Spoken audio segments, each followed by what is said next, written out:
রাতে শোয়ার আগে এই 8টি অভ্যাস যদি রপ্ত করতে পারেন তাহলে আপনার ব্লাড সুগার অবশ্যই কন্ট্রোল হবে। আর আসুন জেনে নেওয়া যাক সে বিষয়ে। যদি রাতে শোয়ার আগে 1 কাপ ক্যামেলিয়া টি খেতে পারেন তাহলে আপনার ব্লাড সুগার অবশ্যই কন্ট্রোলে থাকবে। রাতে আপনারা যদি আমন্ডস খান সেক্ষেত্রে আমন্ডসে থাকা ডায়েটারি ফাইবার এবং অন্যান্য এসেনশিয়াল ফাইটো উপাদান যা আপনার সুগার লেভেলকে নিয়ন্ত্রণ করবে।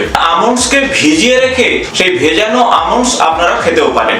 এমনকি সকালের দিকে মেথি ভিজিয়ে রাখবেন আর সেই মেথি ভেজানো জল রাতে শোয়ার আগে অবশ্যই 1 গ্লাস খেয়ে নিন। আর এই মেথি আপনার সুগারকে অবশ্যই নিয়ন্ত্রণ করতে সাহায্য করবে। রাতে ঘুমানোর আগে অবশ্যই আপনারা 15 থেকে 20 মিনিট বজ্রাসন করুন। আর বজ্রাসন আপনার ডাইজেস্টিভ সিস্টেমকে যেমন ভালো রাখবে ঠিক তেমন ভাবেই ব্লাড সুগার লেভেলকে নিয়ন্ত্রণ করতে সাহায্য করবে। রাতে খাবার দাবারের পরে সঙ্গে সঙ্গে ঘুমিয়ে পড়বেন না, অন্তত 15 থেকে 20 মিনিট হাঁটুন আর তারপরেই ঘুমাতে যান।